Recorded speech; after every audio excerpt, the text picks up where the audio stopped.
अस्सलाम वालेकुम रहमतुल्लाहि व बरकातुहू। नाज़रीन किराम, आओ चलो कुछ सीखते हैं। तो आज हम सीखते हैं कब्र में मिट्टी डालने की दुआ क्या है, इसको जानेंगे। या जिसको दुआ याद नहीं है तो क्या करेंगे।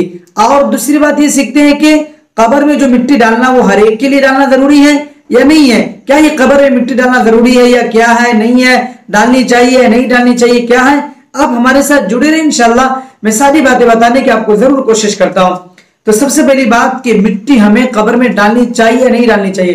तो देखिए, हम सबको कब्र में मिट्टी डालनी चाहिए। मुर्दा को दफनाने के बाद, मुर्दा को जो है ना कब्र में रखने के बाद, मैयत को रखने के बाद हमें मिट्टी उसके अंदर डालनी चाहिए, देनी चाहिए। क्यों? एक तो इसमें भाई का इकराम हो रहा, यानी वो चले गए तो हम इकराम में, उसके इकराम में मिट्टी डाल लें, ठीक है ना।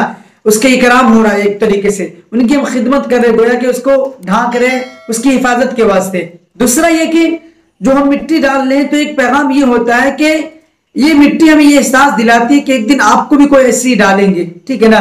तो मिट्टी हमें, मिट्टी से हम पैदा किए कि मिट्टी उसके अंदर डाल ले, तो एक इस्तेहजार, यानी हमें एहसास दिलाता है कि देखो आपके ऊपर भी कोई ऐसी डालेंगे, ठीक है ना। तो हमारे अंदर से तकब्बुर, घमंड को दूर करता, आजिज़ी पैदा करती है। तो मिट्टी हमें डालनी चाहिए, इकराम भी है। और दूसरा ये कि उसी मिट्टी से हम बने हैं, उसी मिट्टी से हमें बने हैं, तो मिट्टी को हमें घमंड नहीं होनी चाहिए, हमें दोबारा उसी मिट्टी में मिलना है। तो उस मिट्टी से हमें दोस्ती होनी चाहिए, नरमी होनी चाहिए, यानी हमारे अंदर नरमी पैदा हो जाना चाहिए, खुलासे कलाम।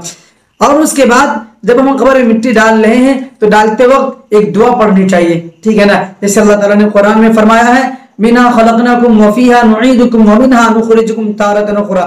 3 मरतबा मिट्टी डालनी चाहिए। पहली मरतबा पढ़नी चाहिए मिन्हा खलकनाकुम व फीहा नुईदुकुम व मिन्हा नुखरिजुकुम तारतन उखरा, ठीक है ना। पहला उठाए, दूसरा उठाए, तीसरा उठाए। अल्लाह ताला कहता है मिन्हा खलकनाकुम, हमने तुम्हें इससे मिट्टी से बनाया है और इसी में डालेंगे और दोबारा इसी से तुम्हें उठाएंगे, ठीक है ना, निकालेंगे।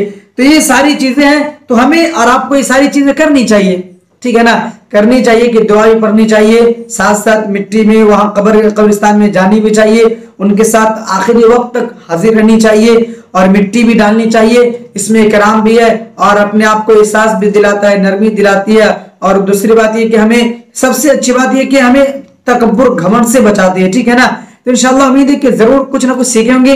अगर सीखे तो इस क्लिप को ज्यादा से ज्यादा शेयर करें ताकि जो हजरात नहीं जानते वो भी जानने वाले बन जाएं। और उसके बाद नमाज जनाजा से मुतालिक सारी बातें आपको इस चैनल पर मिल जाएंगे। तो जाइए इस चैनल का विजिट कीजिए और नमाज जनाजा से मुतालिक सारी बातें जानने की जरूर कोशिश कीजिए, ठीक है। अस्सलाम वालेकुम व रहमतुल्लाहि व बरकातुहू।